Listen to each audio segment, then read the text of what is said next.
ಮಾಡ್ತೀವಿ ಸರ್. ಆಮೇಲೆ ಸಿದ್ದರಾಮಯ್ಯ ರಾಷ್ಟ್ರ ರಾಜಕಾರಣಕ್ಕೆ ಹೋಗ್ತಾರೆ ಅಂತ ಸರ್. ಈಗ ಎಐಸಿಸಿ ಮಟ್ಟದಲ್ಲಿ OBC ಕಮಿಟಿ ಮಾಡಿ ಅವ್ರನ್ನ ಚೇರ್ಮನ್ ಮಾಡಿದ್ದಾರೆ.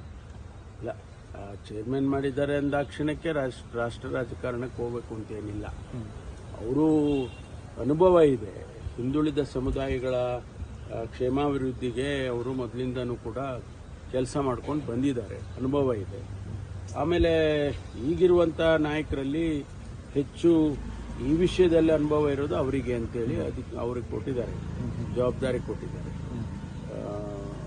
ನಾವು ಅನೇಕ ಸಂದರ್ಭದಲ್ಲಿ ನಮ್ಮ ರಾಜ್ಯದಲ್ಲಿ ಬೇಕಾದಂಥ ಲೀಡರ್ಗಳೆಲ್ಲ ರಾಷ್ಟ್ರ ರಾಜಕಾರಣದಲ್ಲಿ ಜವಾಬ್ದಾರಿಗಳನ್ನು ಹೊತ್ತಿದ್ದಾರೆ ಅಂತೇಳಿ ಅಲ್ಲಿಗೆ ಹೋಗಬೇಕು ಅಂತ ಏನಿಲ್ಲ. ಸುರ್ಜೇವಾಲ ಅವರು ಮತ್ತೆ ನಾಳೆಯಿಂದ 63 ಜನ ಶಾಸಕರ ಅಭಿಪ್ರಾಯ ಸಂಗ್ರಹಕ್ಕೆ ಬರ್ತಾ ಇದ್ದಾರೆ. ಏನ್ ಸರ್, ಏನ್ ಸಂದೇಶ ಸರ್ ಇದು? ಗೊತ್ತಿಲ್ಲ. ಅವರು ಸಿಎಂ DCM ಅನುದಾನ ಕೊಡೋದು, ಬಟ್ ಆದ್ರೆ ಸುರ್ಜೇವಾಲ ಅವರು ಬಂದು ಇಲ್ಲಿ ಅಹವಾಲು ಸ್ವೀಕಾರ ಮಾಡ್ತಾರೆ. ನೋಡಿ, ಪಾರ್ಟಿ ಫಂಕ್ಷನರೀಸ್ ಅವ್ರು ನಮ್ಮ ಇನ್ಚಾರ್ಜ್ ಜನರಲ್ ಸೆಕ್ರೆಟರಿ ಅಂತ ಯಾಕೆ ಮಾಡ್ತಾರೆ?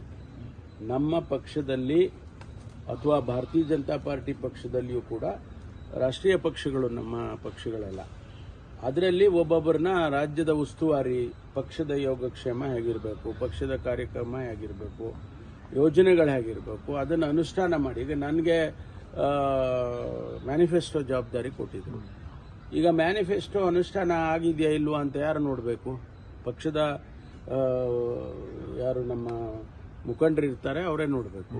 ಸೊ ಹಾಗಾಗಿ ಅವರು ಇನ್ಚಾರ್ಜ್ ಜನರಲ್ ಸೆಕ್ರೆಟರಿ ಇರೋದ್ರಿಂದ ಅದನ್ನೆಲ್ಲ ನೋಡೋದಕ್ಕೆ ಬರ್ತಾ ಇರ್ತಾರೆ, ಅವಾಗವಾಗೆ ಬರ್ತಾರೆ. ಈಗ ಶಾಸಕರು ಅವರ ಅಭಿಪ್ರಾಯಗಳನ್ನು ಕೂಡ ಈ ವಿಚಾರದಲ್ಲಿ, ಯೋಜನೆಗಳನ್ನು ಅನುಷ್ಠಾನ ಮಾಡೋ ವಿಚಾರದಲ್ಲಿ ಚರ್ಚೆ ಮಾಡ್ತಾರೆ.